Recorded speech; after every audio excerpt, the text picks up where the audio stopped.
Dianggap parasit keluarga. Bab 30. Pria itu sangat keji, tanpa peduli pada statusnya karena tampaknya, pria itu memang menjadikan statusnya sebagai tameng untuk berlindung. Memangnya kapan, saya meminta apalagi mengemis kepada Anda, untuk Anda nikahi?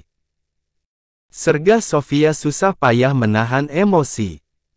Dadanya bergemuruh menahan emosi.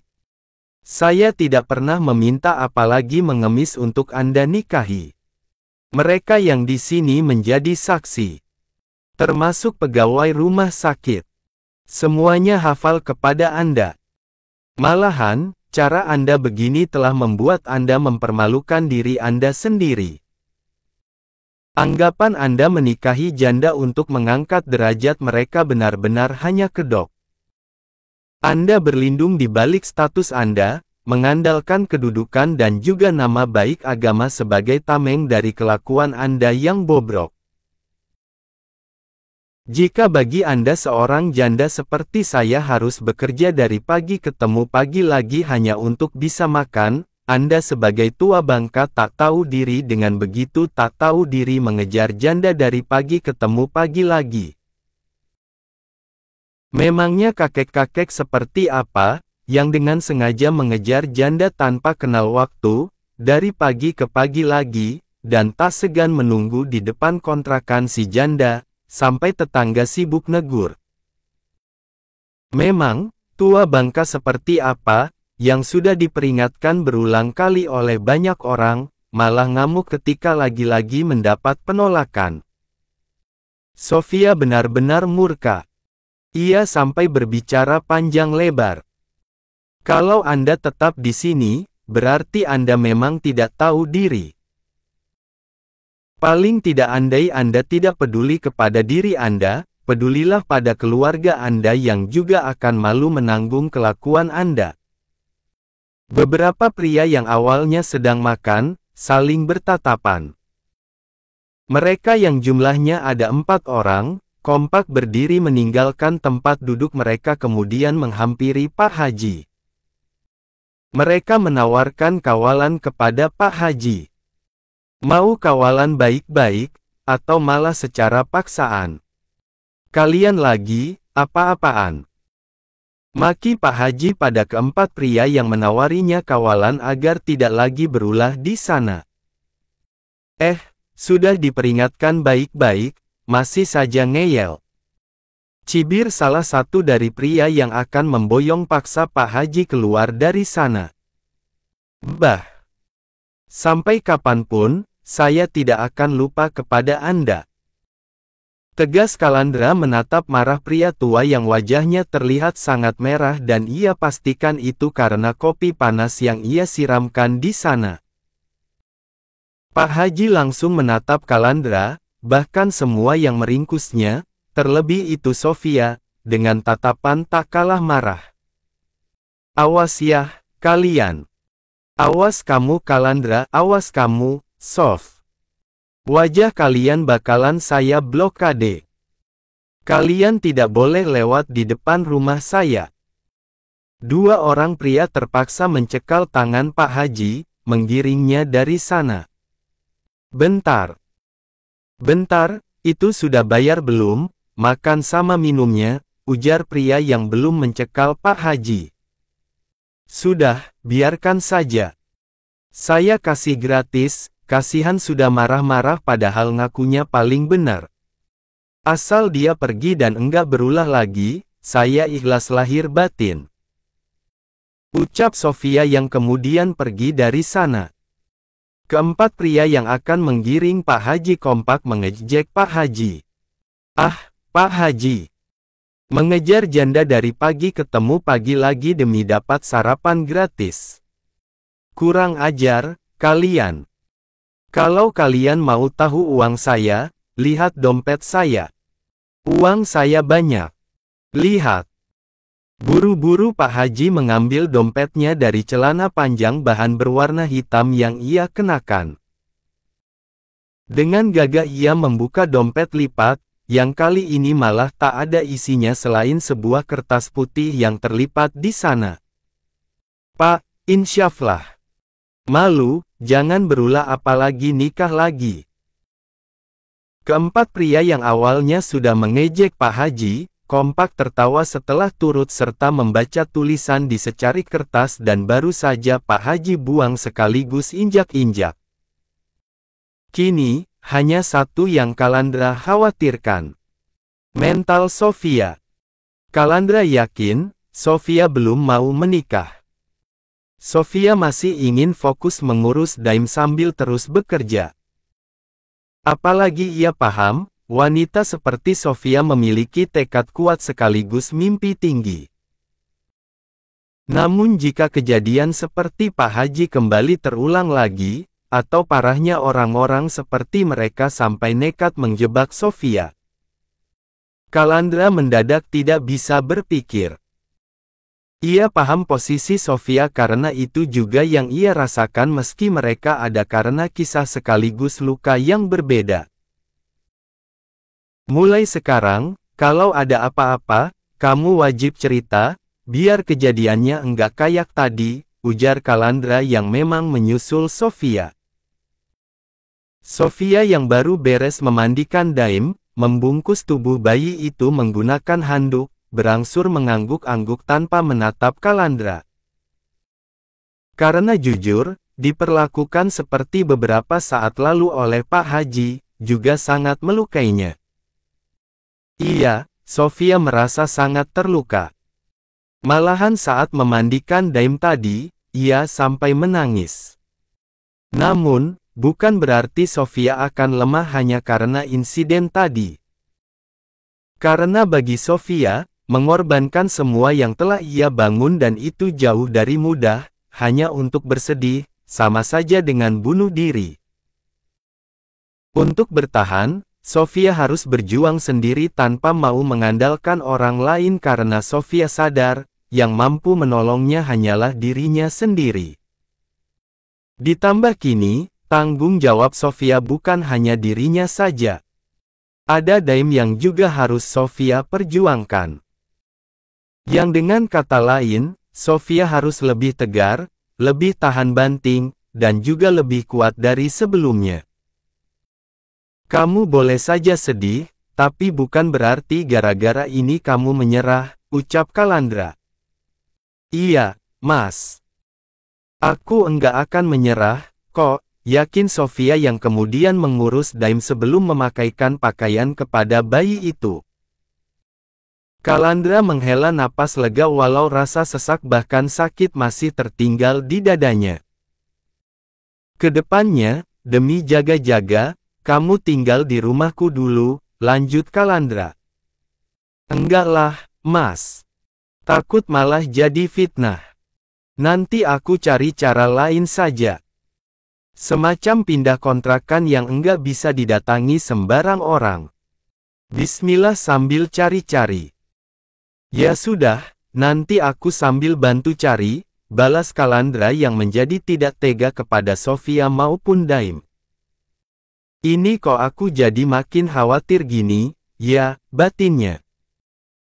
Kalandra berpikir keras, apa yang bisa ia lakukan untuk menolong Sofia, menjauhkannya dari fitnah keji, selain sebuah pernikahan.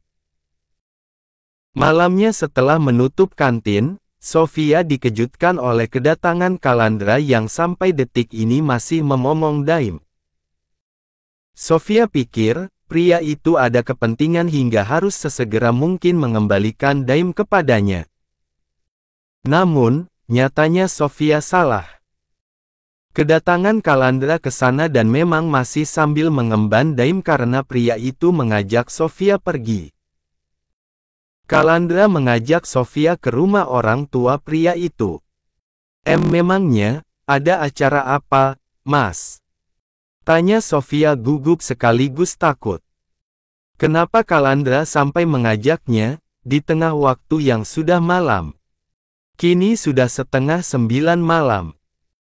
Karena kalau saya antar kamu pulang ke kontrakan, yang ada kamu ketemu Pak Haji. Orangnya masih ada di depan kontrakan kamu, jelas Kalandra. Ya Allah, itu si aki-aki. Keluhnya yang kemudian juga kembali kepikiran maksud alasan Kalandra mengajaknya ke rumah orang tua pria itu. Bagi Sofia, cukup janggal jika orang dewasa mengajak lawan jenisnya berkunjung ke rumah orang tua tanpa tujuan. Andaipun hanya untuk mengelabui Pak Haji, keputusan tersebut terbilang kurang tepat. Bagaimana jika orang tua Kalandra mempermasalahkan hubungan mereka? Juga, bagaimana jika hubungan mereka juga sampai menjadi cibiran tetangga orang tua Kalandra? Apa ada pekerjaan yang harus saya bereskan? Tanya Sofia. Ia menatap sungkan Kalandra yang juga langsung menggeleng, menepis apa yang ia tebak. Terus, lanjut Sofia. Mas, tolong jangan bikin saya takut. Beban hidup saya sudah sangat banyak. Memangnya, kamu enggak suntuk, apalagi stres, hidup cuma gitu-gitu saja. Lanjut Kalandra. Tumben Mas Kalandra ngomongnya muter-muter. Pikir Sofia. Sudah malam. Sofia masih berusaha mencari alasan. Malam ini, kita menginap di rumah orang tuaku saja. Besok sebelum subuh, sesuai jadwal kerja kamu, aku antar kamu ke sini lagi, balas Kalandra meyakinkan. Di hadapannya, Sofia malah terlihat menjadi takut kepadanya. Sekadar menatap pun, Sofia tampak tidak berani. Enggak Mas. Takut dinikahin. Takut kena fitnah lain juga. Ucap Sofia yang sekadar berucap menjadi hanya mampu berucap sangat lirih. Kamu beneran enggak mau nikah? Lirih Kalandra yang menjadi menatap wanita di hadapannya dengan tatapan sendu. Bersama hatinya yang tengah kemarau, di sana seolah mendadak ada angin kencang. Angin kencang yang mengabarkan, Sofia tak beda dengan dirinya. Mereka sama-sama terluka. Luka karena pernikahan meski penyebabnya berbeda. Sekarang, aku mau fokus menata hidup dulu, Mas. Kontrak di kantin itu setahun atau 10 bulan. Terus abis itu, aku sudah ada rencana buat buka warung makan, atau malah rumah makan sekalian. Sampai detik ini, Sofia belum berani menatap Kalandra. Balasan dari Sofia membuat Kalandra menatapnya lebih serius cenderung intens. Kamu enggak capek? Kamu enggak kasihan ke Daim? Seiring bertambahnya usia Daim juga bakalan jauh lebih butuh kamu. Daim bakalan butuh kamu lebih dari sekarang. Belum kalau anaknya aktif. Mungkin kamu bisa membantu orang untuk bantu kamu jaga Daim, tapi kalau kamu terlalu sibuk kerja, kamu bakalan kecapean dan emosi orang capek kadang kurang baik. Semua masa hanya datang sekali, begitupun yang akan Daim alami. Daim hanya akan menjadi bayi sekali. Melalui ingatannya dia akan merekam setiap apa terlebih perlakuan yang ia dapatkan. Dihadapkan pada situasi sekarang, aku benar-benar berpikir keras. Aku sampai merenung, alasan sekaligus tujuanku hidup buat apa, sih? Kerja. Masa sih, beneran hanya buat itu? Kalau memang iya, bukankah itu terlalu datar? Buat apa kita hidup kalau hal yang bisa kita lakukan hanya itu-itu saja? Jadi, maksud Mas apa? Lirih Sofia yang kemudian menatap Kalandra penuh keseriusan. Kita menikah. Kalaupun kamu enggak menikah denganku, paling tidak kamu harus cari laki-laki yang baik dan bisa menjadi papa yang baik untuk Daim. Namun kriteria ini beneran sulit karena Pak Haji saja terlihat jelas sama sekali tidak tertarik. Termasuk David. Dia juga enggak peduli. Setelah berucap demikian, Kalandra juga berucap, aku tahu ini membuat kamu enggak nyaman. Namun akan enggak nyaman lagi kalau hidup kamu dipenuhi orang macam Pak Haji. Ada satu saja repot, apa kabar kalau lebih? Jujur, aku pun sebenarnya enggak mau menikah lagi. Namun setelah aku pikir lagi, kalau itu yang beneran terjadi, kok rasanya aku egois banget. Aku egois ke diriku sendiri. Aku enggak bersyukur ke kehidupanku sendiri padahal enggak semua orang bisa dikasih hidup enak seperti aku, meski jujur saja, jadi aku sebenarnya enggak seenak yang orang lihat, lanjut Calandra lagi. Jujur, aku juga enggak mau menikah lagi. Andai aku enggak punya daim, mungkin aku sudah pergi jauh, ke tempat di mana tak ada seorang pun yang mengenaliku, lirih Sofia. Kalau begitu kita ke rumah orang tuaku saja. Biasanya orang tua lebih punya banyak solusi, ucap Calandra. Sofia langsung menggeragap dan perlahan mundur. Mas, ya kenapa? Balas Calandra. Jangan sekarang. Sofia sungguh belum siap dan memang tidak akan pernah siap. Seorang Calandra yang bagi semuanya apalagi bagi orang pasar, mengajaknya menikah. Terus, balas Calandra. Sofia menunduk dan memang tidak bisa menjawab. Namun seperti sebelumnya, ia meyakinkan dirinya, bahwa dirinya mampu keluar dari situasi sekarang.